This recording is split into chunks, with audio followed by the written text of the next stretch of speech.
Welcome back to Face the Truth. Today we're talking about the future. Now, it's only natural to want to know how things in life will turn out. Sometimes we're just a bit curious. That's why so many read horoscopes, seek out fortune tellers, or go to palm or tarot card readers, even play with Ouija boards. But is it really all just a game? Let's take a look.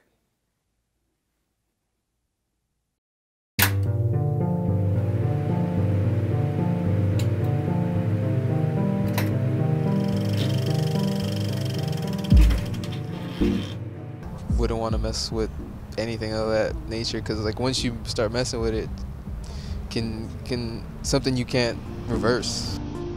Where are you from?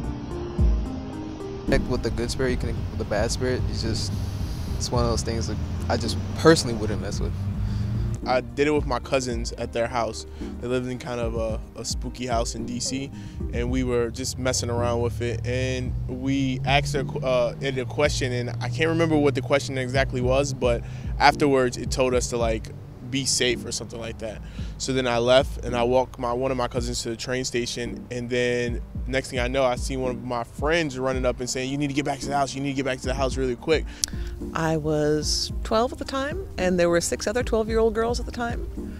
So it's hard to say because, 12-year-old girls being kind of rambunctious, and we're all having a sleepover, and it's midnight in the parents' living room. It's kind of hard to say who guided the planchette this way and who guided it that way, and maybe we did it on purpose and maybe we didn't. No one's talking, and I'm not in touch with those girls anymore.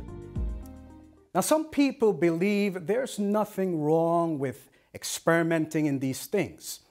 Well, is there anything wrong with doing these things, even if it's just for fun? Well, this is what is stated in the book of Leviticus, chapter 19. The verses are 26 and also 31. Do not practice fortune telling or witchcraft. Do not defile yourselves by turning to mediums or to those who consult the spirits of the dead. I am the Lord your God. The Bible tells us that we should not practice fortune telling or witchcraft. Now, if one would say, I don't practice it, I just go to fortune tellers for their advice. Well, the Bible also tells us not to rely on them because we would be defiled by them. That's why to God, consulting mediums or psychics is being unfaithful to Him, as is stated also in the book of Leviticus. This time we're going to read chapter 20, and the verse is 6. I will also turn against those who commit spiritual prostitution by putting their trust in mediums or in those who consult the spirits of the dead. I will cut them off from the community.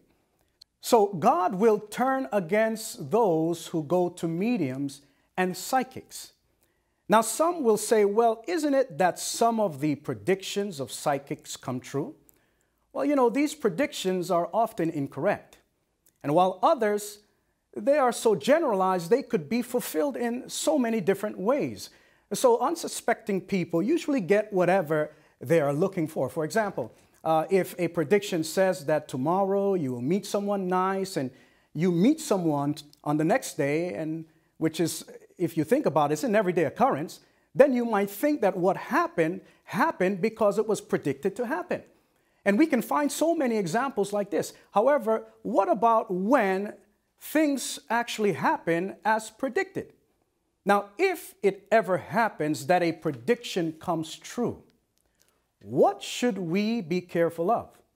Let's read what is mentioned here in the book of Deuteronomy 13, and the verses are 1, 2, and 3.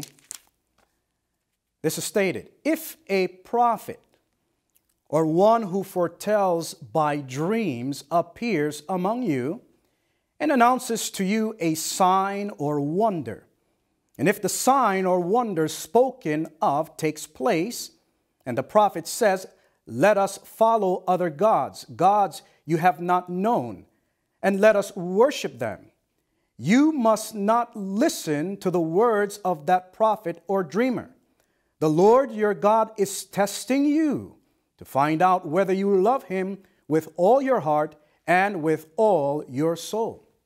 Take note, God is testing us to see if we love him or not. So, even if something may come true, it doesn't mean it's a good thing for us. In fact, it's never a good thing for us in any way, shape, or form to have anything to do with psychics, mediums, fortune tellers, and anything related to these. Now, in reality, if they really knew the future, then they should be right all of the time. Well, is that the case? Let's take a look.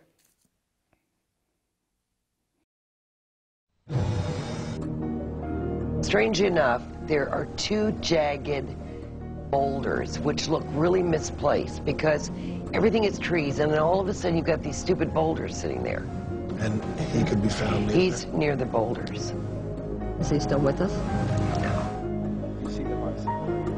Well, that was famous alleged psychic Sylvia Brown on the Montel Williams show in 2003, 4 months after Sean Hornbeck disappeared. She said that Sean Hornbeck was dead. She was wrong about that. She said a Hispanic man with dreadlocks had taken him. She was wrong. And she told Sean's grieving parents where to search for his body. She, of course, was wrong about that as well. As you know, we've just seen cases of psychics being proven wrong. But what about the ones who've gotten some predictions right? Some might say they can't all be fakes, can they? Now, if psychics and fortune tellers are fakes, then how come they get some things correct? It seems that they have some kind of gift or ability. Now, when Face the Truth returns, we'll turn to the pages of the Bible to a story about a woman who had a similar ability. But where did she get these abilities from? The answer might scare you more than it surprises you. Stay with us.